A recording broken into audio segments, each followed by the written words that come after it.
Eastern Utah tonight, a woman's fight for justice in her mother's murder has reached a conclusion 46 years later. News specialist Andrew Adams reports from Price. This case had essentially gone cold for 4 decades, but the investigation picked up steam earlier this year when cops exhumed the remains of Loretta Jones. That ultimately led to a confession and this long-awaited day in court. Quiet, calm, feeble.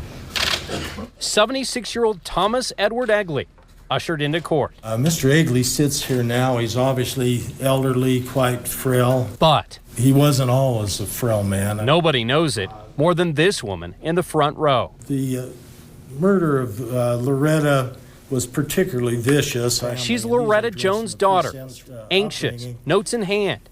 She'd waited for this moment for 46 years. She had been stabbed not once, not twice, but more than 17 times. And her opportunity to let the killer hear her grief was now. I hope that he will take his last and final breath behind prison bars, all alone, not holding the hand of a loved one.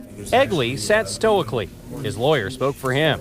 More than she'll ever know, I'm terribly sorry with all my heart for taking her mother away from her. The judge handed down 10 years to life. It's all Lake. I ain't got no visitors. And the only time Egley grew animated was over his detention. I'm not really satisfied, no. As Egley was escorted out of court, satisfaction belonged to the victim's daughter, who embraced the moment and the system. Tom is going away for the rest of his life.